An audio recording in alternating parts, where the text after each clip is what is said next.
Hello everyone, my name is Vasilis and today I want to show you a couple of tricks that I came along during some of my project works. Being able to manipulate particles and create nice particle motion and velocity fields, it's really important, especially using Houdini. So today we're going to see something like this one, and I'm going to show you how to create everything from scratch. So let's dive into our Houdini scene and take a look what's happening here. So first and foremost, I wanted to talk about how to create a velocity field and then how to manipulate your particles with it. It's really important to create velocity fields because most of the times pop force or pop wind will not give you the results that you're looking for. So, and sometimes using pyro simulations to drive particles, it feels like if you've seen once, it feels like you've seen them all. So let's give it a try and see what we can come up with using volumes and trying to create some interesting shapes. So here in my scene file, I start with a VDB and I give it a name, Vel, and everything else. I give it like a stagger vector field, a vector flow, displacement, acceleration. Everything is pretty much basic. And here I have a sphere. This is you can use any geometry you want to. In my case, I use something simple. I use something similar to a lot of other models or objects you want to use. And I use a mountain to distort the shape a little bit. I use a time shift to get the desired frame that I wanted. And also I blurred it a little bit. Out of our initial sphere, then we can create a bound. So this bound will enforce where our velocity field is taking place and where not. So the first thing you want to do is put down a VDB activate and choose reference. This way your VDB has explicit bounds and you can work within those. Out of our bound geometry, then you can create a points from volume, and I just use like point separation 0.5. I think it's an overkill. Of course, you can use less particles. More particles in this stage doesn't mean more resolution or anything similar to this. So my main goal was to create a velocity field that will have some nice swirliness and nice abstract shapes in the middle. And whenever the particles reach the ends of the bounds, there will be an attraction force that will point inwards and will cause the particles to stay in this area and not get ballistic and go elsewhere. So in this case, we have our shape. In this stage, you can use anything you want. You can use something more vertical, horizontal, you just name it. Then I use a transform to make it go closer to my box bounds.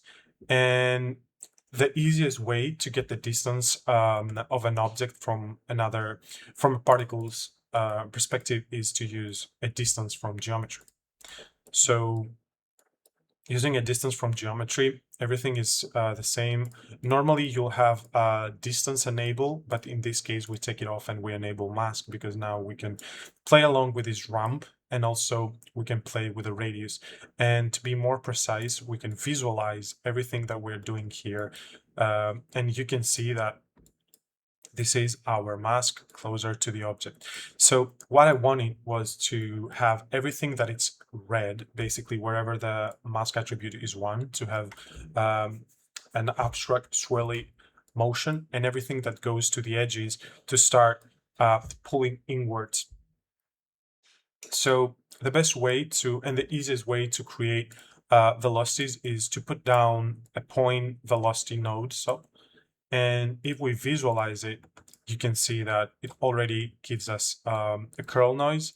Here in the basic, I didn't specify any value. Just here, I add curl noise and made it animated.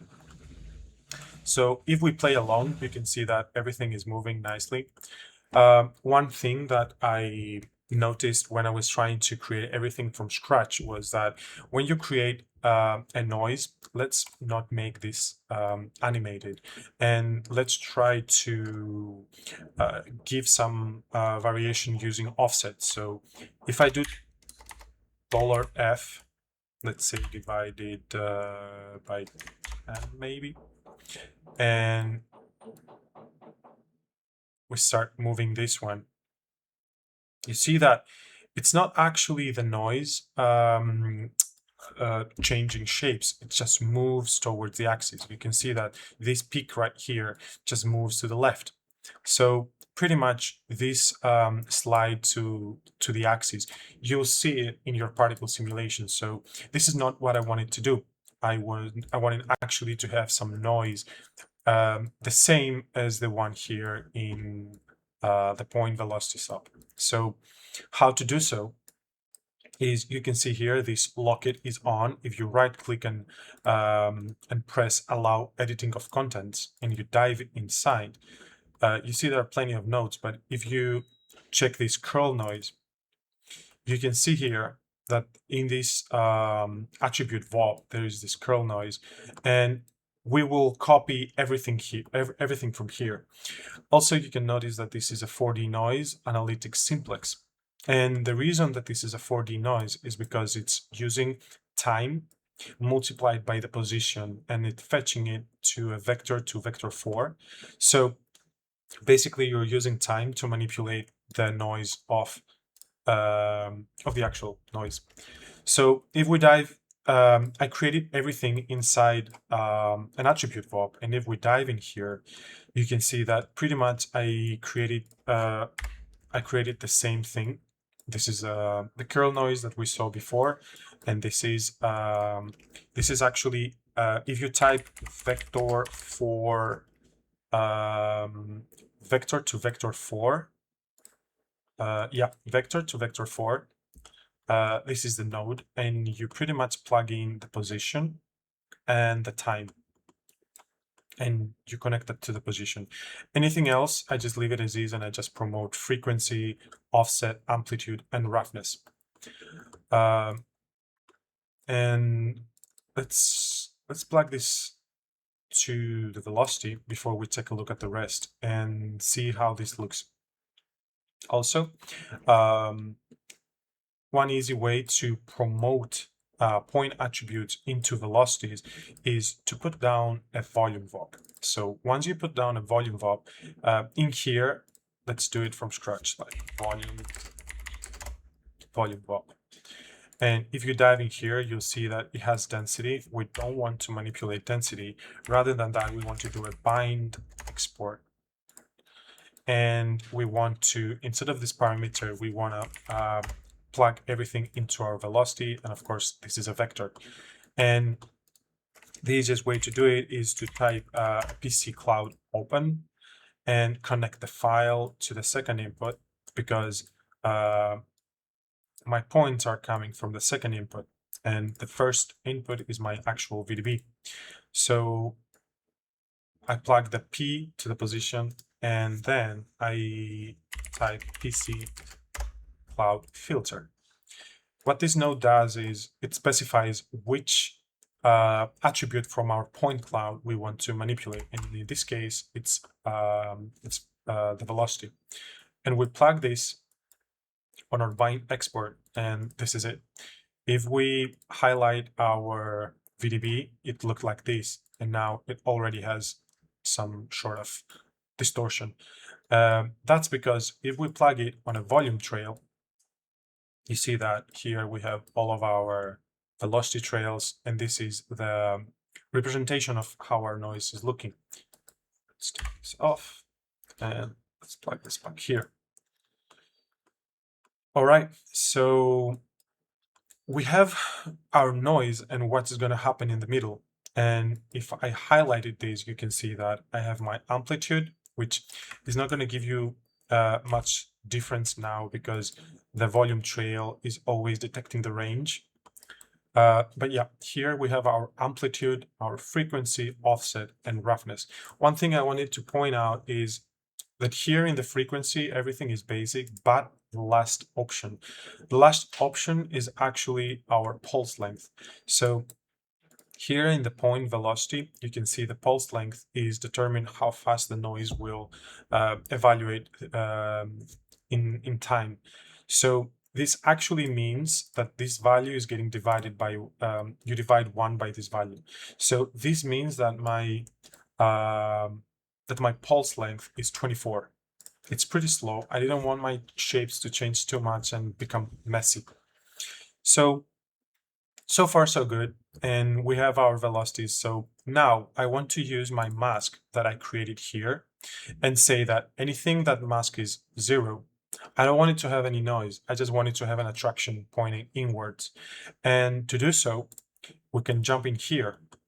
And again, you can see that I'm using another PC open. And this time, from the second input, I'm fetching the position. I'm not fetching the velocity because I'm fetching the position of this geometry. So basically, I want particles that are sparse. I want them to point towards this geometry. So once I do the PC open and the PC filter, I use a subtract. And I'm subtracting the position of the particles from the closest point on this geometry. Then I'm doing a fit, which actually you can turn it off, but you can use this fit just to make things more contrasty. And here you can see that I used a bind to import my mask over here. I switched the mask because it was inversed and I plugged it inside a multiply. Basically, I'm saying if we plug this into the velocity and we visualize it, we check it out. All right, pretty much you'll see that the points, the velocity is pointing towards the geometry, and everything that is inside the geometry that my mask is 1, it's not having any vectors. So everything in here will have my turbulence, will have any noise that you want to specify, but everything around it, it will pointing inwards. So the only thing that's left to do is to connect this curl noise into this add, and all that connected to the V, to the velocity. So here you can see that everything has velocities, everything is nice and smooth. And if we go down here, you'll see it already got updated. And here in our volume trail, you see now that in the middle, all the way in the middle, we have some nice curl noise, but the edges, they have vector fields that point inward. And of course, this is all easy to manipulate. Here you can play with this ramp and make things more contrast. We can make this radius smaller so everything clumps into our geometry, and so on and so forth. And of course, you can change the geometry if you want to. So if I take this time shift off, you see that everything updates based on what's the shape of my geometry. Oops, not this one. I don't know if you can see the geometry, but everything gets updated based on what you're using inside here. All right, one other thing that I always like to do, especially when I'm trying to do some pop advection, is to use a VDB project non-divergence node. In a nutshell, what it's doing is blending the vectors so they don't clump too much in one shape and you don't have way too much density of particles in one area and sparse particles in the other area. So it helps a little bit blending these vectors and helps creating a more uniform movement. I'm using this time shift for now, but of course you can take it off, but I'll use it just for visualizing what will happen inside our popnet real quick. So before we dive into our popnet, here I'm having another sphere as my emitter, and I'm using grain source. It's really handy because it gives you p-scale, it gives you nice spacing between particles, and you guessed it, we're gonna use grains for this one.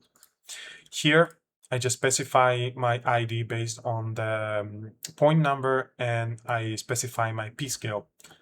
And another neat trick is that if you put down a wrangle node and you type I at GL underscore sphere point equals 1, it will give you a representation of your p-scale. So with and without it. And now you can eyeball what's your p-scale without guessing. Of course, we use a rest for shading post seam, and to speed things up, I just deleted a couple of the particles. So if we go back in the beginning and we highlighted our popnet, let's take the visualization off and start the simulation. It's going pretty good, so it's going fast. And I think in my last settings, I used roughly a million particles, and everything was looking smooth. So you don't really need tons of particles to make it look good already. So here you can see that there are some interesting shapes already forming. You can see some swirls, you can see some bigger shapes, and you can also see some sparse particles, but they look fine, they look natural, and the movement will be really coherent as the time goes on.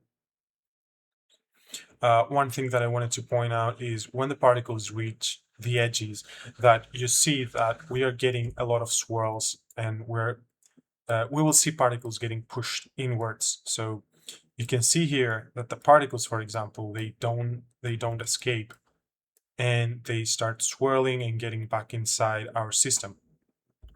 And this is also one thing that it was really important for me, because I didn't want particles to go really out of camera. I didn't want particles to go ballistic, and I didn't want to introduce particles over time and delete them based on life. So now all of these particles are the same particles we had from the beginning. And just a reminder, we're only using like roughly 3,000 particles, 300,000 particles. I'm sorry. So let's see what's happening under the hood inside this pop solver. We're having pop source, we're sourcing all particles, and we're only sourcing for the first frame. We have a pop grains, and that's just because we want particles to stay away from each other, and I don't want particles to clump too much. So if I delete everything, okay, if I delete these two, and I cache the simulation, you see that they're not going to occupy so much space, and you'll see that we're going to have thinner shapes, and particles will clump together, just like this one. This looks more like this looks like magic. This looks like it also looks like it follows a pyro simulation at some sort, which is nice.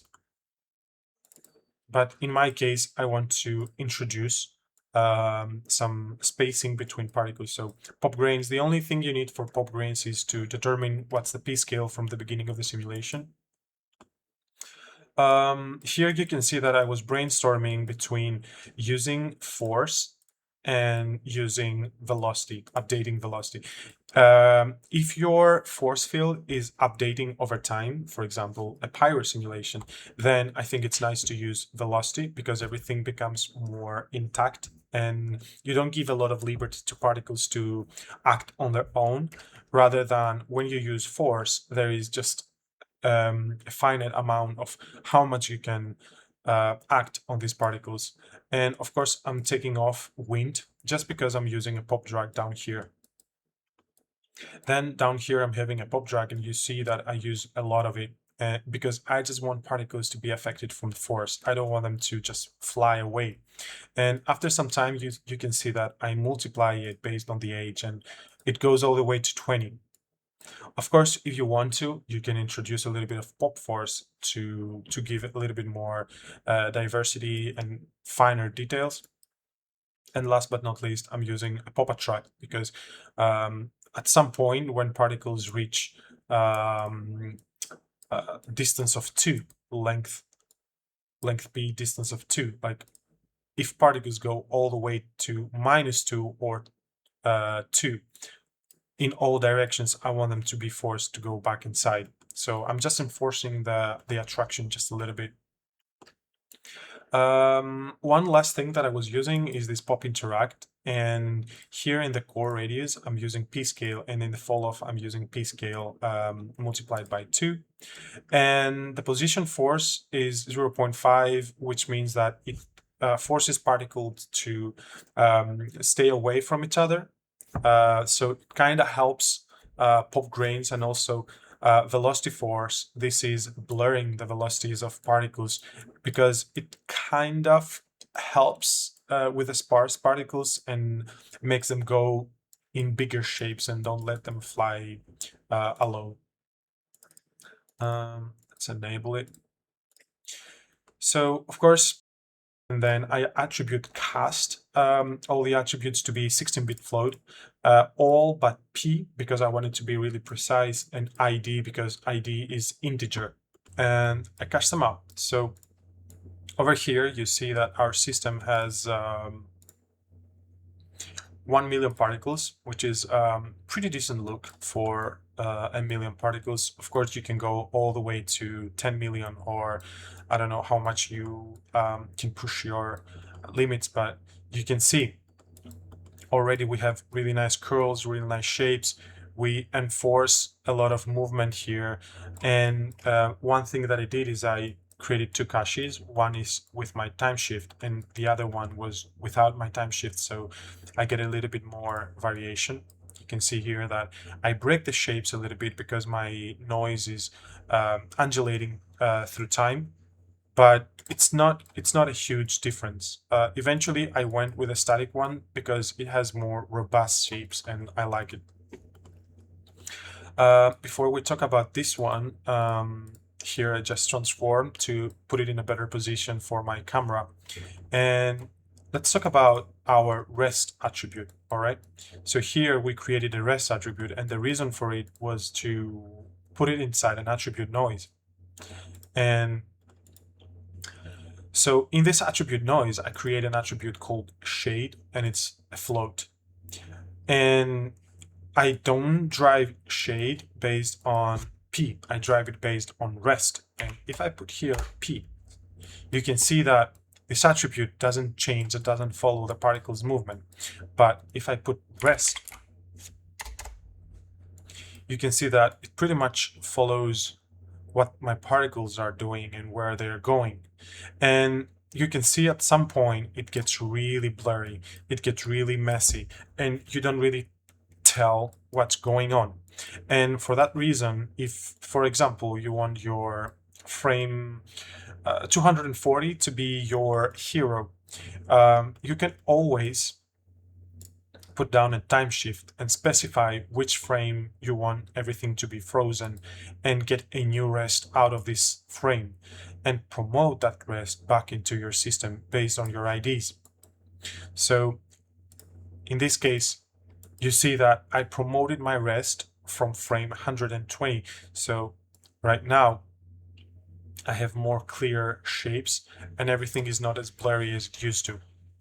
Of course, if I go back, you see that my initial frames are also really swirly, because here is where I cast my rest. So all the way backwards, it does the same thing.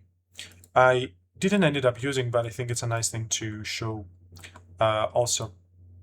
And then last but not least, I ramp the shade from -1 to 1 to 0 and 1, because that's what Redshift recognized in the ramp. And I gave a little bit of variation in the P scale and orient. Platonic octahedron is my go-to when I'm instancing simple geometries on particles.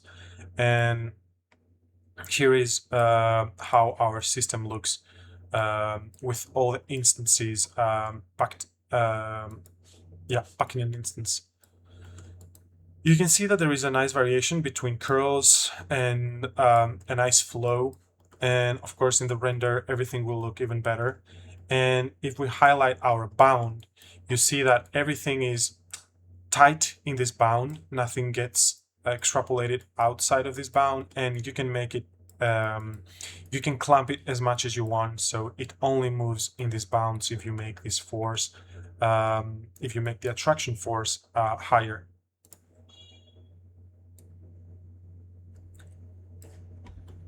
All right. For shading, I didn't do much. I just created an area light over here.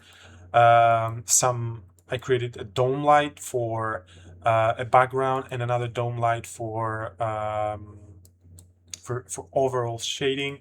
And right here in my materials, I used shade to drive a ramp, and I just put random color, seems to work, and I plugged it into diffuse. If you're interested, you'll find the scene down in the description. Feel free to comment if you like these types of tutorials and if it helped you. And I'm aiming to make a bigger series of tutorials, and let's hope that you guys find it interesting and help you in your work. Ciao, ciao, and have a great day.